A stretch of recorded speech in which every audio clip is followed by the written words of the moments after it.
So I've been going through some of the Delphi archives, and I just came across some interesting things I just wanted to share.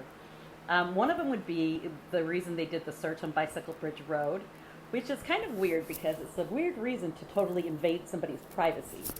And especially when they knew there were just not going to be any arrests. And the other one would be an interview with Tobe Lesenby. And there is a picture of Libby from Snapchat. And I just want you to notice on it how her name and the whatever time it was screenshotted is not on there, which I thought was kind of weird. But let me know what you think. Anyways, here's some of the things that I found. And I have plenty more, so keep an eye out for them.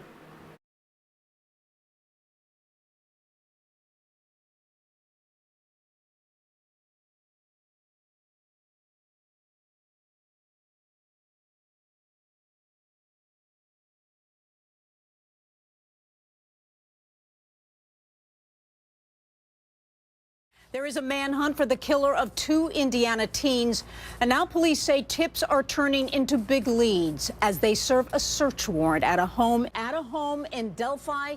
Now, this is in response to information that police received through tips and through interviews giving probable cause to search the home. No word on whether there have been any arrests at this hour. Tell us what you have seen with executing of this search warrant at a home. Correct. We've been out here for about an hour. State police did serve a search warrant at this home. Within the past hour, some of the authorities have left. There is still quite a large presence of authorities out here. We have seen detectives bringing out some boxes from this home. There's a field next door to this home. We saw detectives with flashlights looking through the field. At this point, the latest we have heard, no arrests have been made. And Sergeant Riley actually just told us about an hour ago that they don't anticipate any arrests to be made, that this was part of following up on a tip that they received. And he said this is just another piece of the puzzle. They're following up on each and every tip. The home on Bicycle Bridge Road is the Maxwell house. And if you remember, there's been a rumor going around that Logan Maxwell was seen walking along the tracks on the day the girls were murdered. Whether this is true or not, I don't know. I've never seen any proof of it.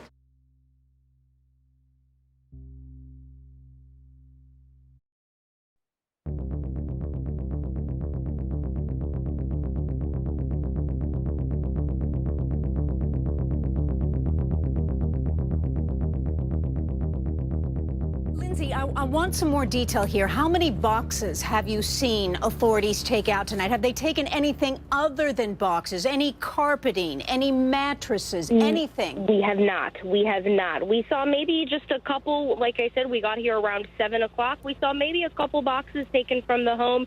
I can tell you there was no crime tape around the house. There are a few authorities still out here. They were searching the field next door. We saw them going around the house, up in and out of the front door, and that's about it at this point. Have you seen anyone come out of the house, anyone that appears to live in that house? We have not. Have you talked to anybody in the neighborhood of who might live in that house? We just got here about an hour ago, and to tell you the truth, there aren't many neighbors out here. As you guys have reported, this is a very rural area out here. Not too many neighbors from where I am standing here right now. And joining us tonight is Sergeant Kim Riley. He is with the Indiana State Police. Thank you so much for joining us at such a pivotal time in this investigation. Sir, I do want to ask you, the search warrant that is being executed right now, first of all, you did have a warrant. It's not just based on probable cause. It was a search warrant, yes. Okay, so you went to a judge, and a judge signed off on this warrant. Why did you select this home in Delphi? Through the investigation with the tips and the interviews we had probable cause to go into the house and do a search on it. Okay, that sounds fairly significant. So there was a probable cause at the Bicycle Bridge house. There was a probable cause at Keegan's house. There was a probable cause at Ron Logan's house. There was a probable cause at Richard Allen's house.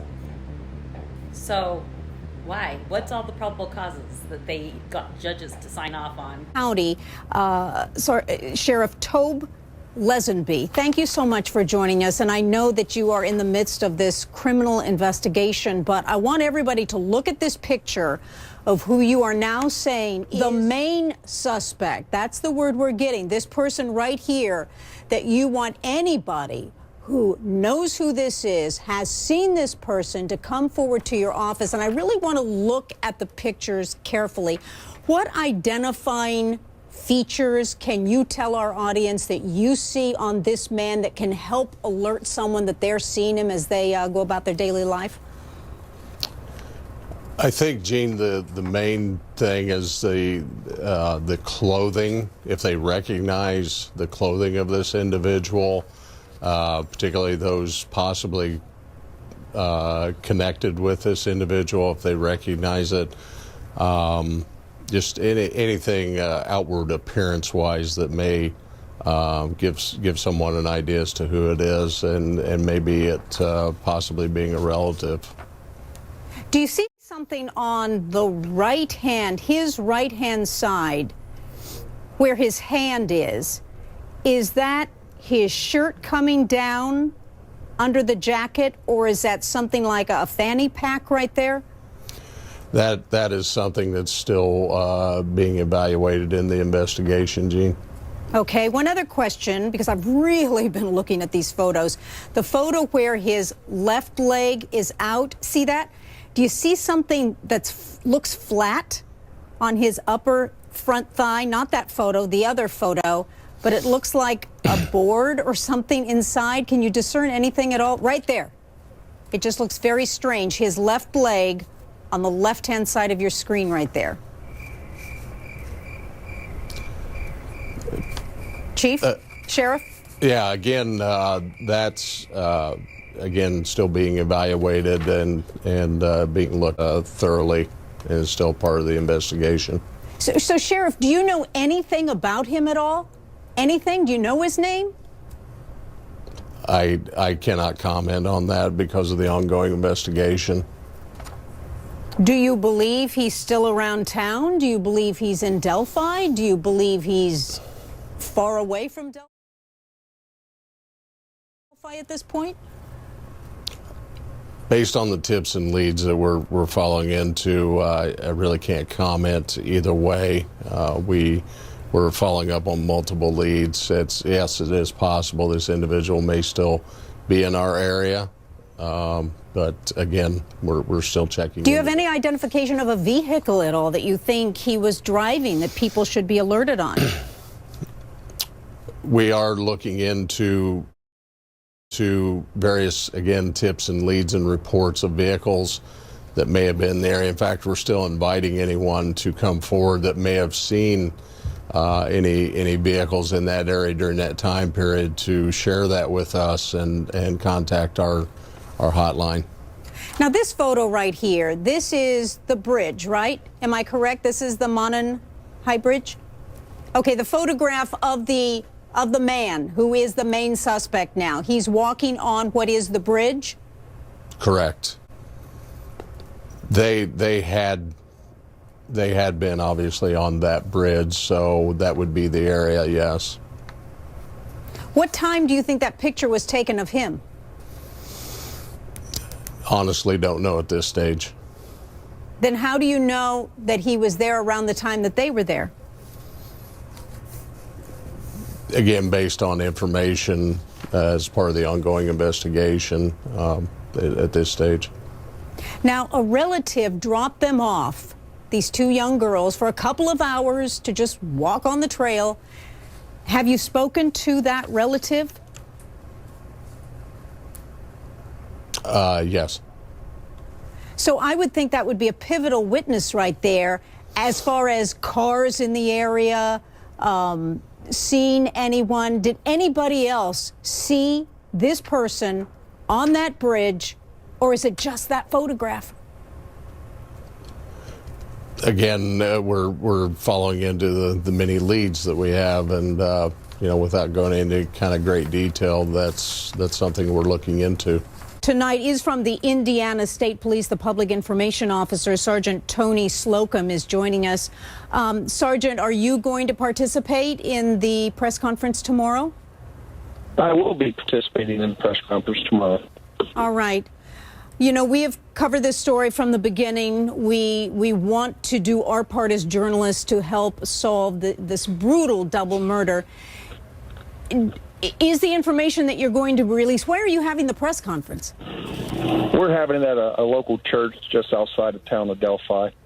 But why the necessity? Because we see the suspect, you call him the main suspect. Why the necessity to hold the press conference? Well, we want to make sure we update the media on some new facts that we have and some evidence that we want to release and get out into the public. And hopefully we can capture the murderer of Liberty German and Abigail Williams sooner rather than later.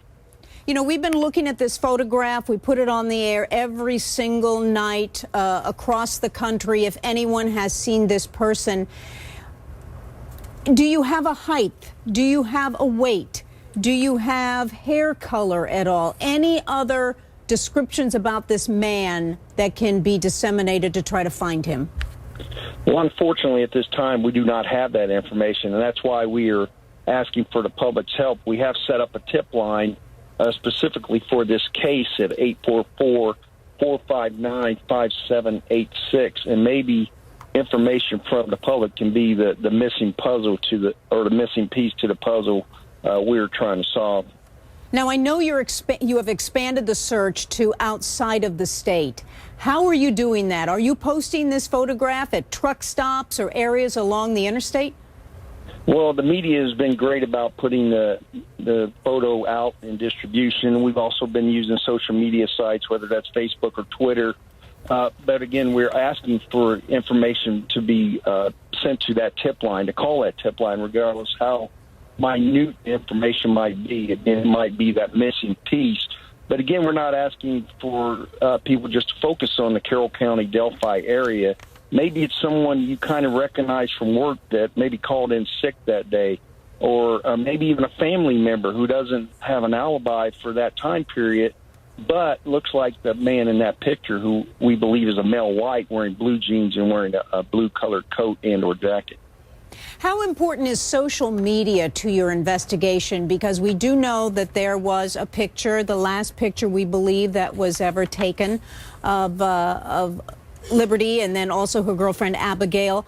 They took a picture. That's it right there. So is social media important? Do you think that posting this on Instagram, which, you know, alerts immediately where these girls are, that could have triggered someone to go to the area?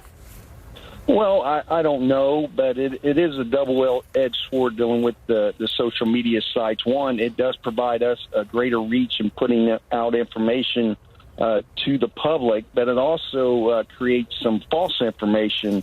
I know there was a distribution of a sketch that someone had created on their own, which sometimes confuses the public. So, again, we do use the social media sites to get our information out, but, again, we ask people to vet the information that they might be receiving that's not coming directly from law enforcement. Do you believe that these young girls at all could have been innocently communicating with someone who may have even not led to his real identity to meet that person at this trail for a couple of hours? Well, anything's possible, but the evidence we have thus far has not revealed that to be true. Unfortunately, these young ladies were just doing what teenage girls do. They were enjoying a beautiful day on a beautiful trail in a beautiful part of Indiana, and these crimes had occurred. And we're doing our best. I can rest assured, or let the family know, that there are over 100 officers investigating this case, trying to get the person who killed Libby German or Abigail Williams into custody, again, sooner rather than later. Now, common sense tells us that this man, who you say the main suspect, his picture is all over television. So there may be a great likelihood that he's watching this tonight, watching himself, knowing that he can't be found. What do you want to say to him? Well, if that's the case, one would implore you to turn yourself in and hold yourself or be responsible for the crimes that you've committed. But also rest assured, we're coming to look for you, and our goal is to get that person into custody, and we're going to work as hard as we have to get that person into the Carroll County Jail to face charges related to the murders of Libby German and Abigail Williams. So, Sergeant, it sounds like you believe you have your man. And do you think that he worked alone? Well, we don't know if he worked alone or not, but this is our prime suspect. We are actively looking for this person. Evidence thus far, the totality of the evidence that investigators have collected has led to this person in the picture that we distributed, and that's why we have identified this person not as just someone we want to talk to, but as a person who is a suspect in a double homicide. What you're telling me right there is DNA, forensic DNA. But that's difficult because you don't know his identity, but there's something there that correlates with him. Is there a timestamp on that photograph? Well, we believe the photograph came in our possession, I believe, on Tuesday, a week ago today. But as far as evidence, we're not going to release information that's germane to our investigation. Again, some of the facts related to the case are known only to investigators and to the person and or persons who committed this crime. So I know the public wants more information and the media wants more information, but to protect our investigation and to prevent copycats, some of that information has to be withheld so we can have a successful prosecution when we do make an arrest.